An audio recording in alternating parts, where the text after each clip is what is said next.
राम द्वारा धनुष भंग की कथा।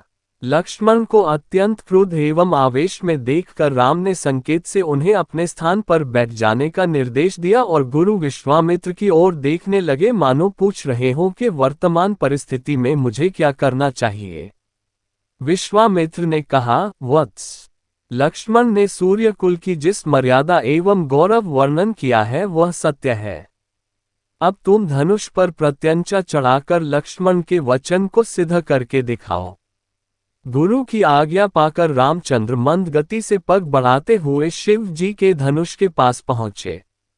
राम को धनुष की ओर जाते देख सीता और उनकी सखियां तथा जनकपुरी के समस्त दर्शकगण अत्यंत प्रसन्न हुए, किंतु उनकी प्रसन्नता को संशय ने घेर लिया।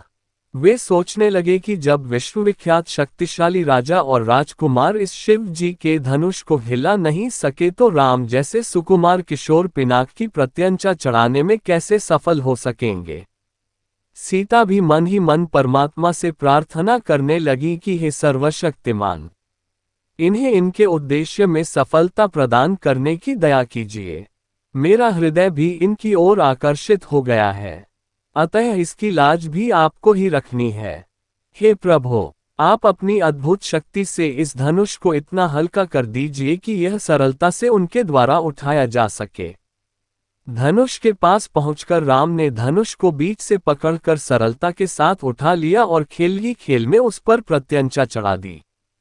प्रत्यंचा चढ़ाकर ज्यों ही उन्होंने धनुष की डोर पकड़कर कान तक खींची त्यों ही वह धनुष भयंकर शोर मचाता हुआ तड़तड़ा कर टूट गया। उस नाद से अधिकांश दर्शक मूर्छित होकर भूमि पर गिर पड़े। सिर्फ विश्वामित्र, राजा जनक, राम, लक्ष्मण आदि कुछ ही ऐसे लोग थे जिन पर इस भयंकर स्थिति का कोई प्रभाव नहीं पड़ा। कुछ काल पश्चात जब सबकी मूर्छा दूर हुई तो वे राम की सराहना करने लगे। धनुष भंग हो जाने पर राजा जनक ने विश्वामित्र से कहा, मुनिवर, मेरी प्रतिज्ञा पूर्ण हुई, इसलिए अब मैं सीता का विवाह रामचंद्र के साथ करना चाहता हूं। मुझे अपने मंत्रियों और पुरोहित को विवाह का संदेश लेकर महाराजा दशरथ के पास अयोध्या भेजने की आज्ञा दें। विश्वामित्र प्रसन्न होकर बोले, राजन, आप किस ऐसा ही करना ही उचित है। अपने मंत्रियों को ये भी आदेश दे दे कि वे राजा दशरथ को संदेश दे दे कि दोनों राजकुमार कुशलपूर्वक यहाँ पहुँच गए हैं। विश्वामित्र के वचनों से संतुष्ट होकर मिथिलापति जनक ने सीता को बुलवाया।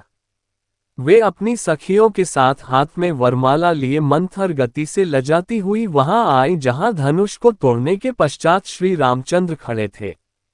सखियों ने मंगल गान प्रारंभ किया और लज्जा, संकोच एवं हर्ष के भावों से परिपूर्ण सीता जी ने धीरे से श्री राम के गले में वरमाला डाल दी।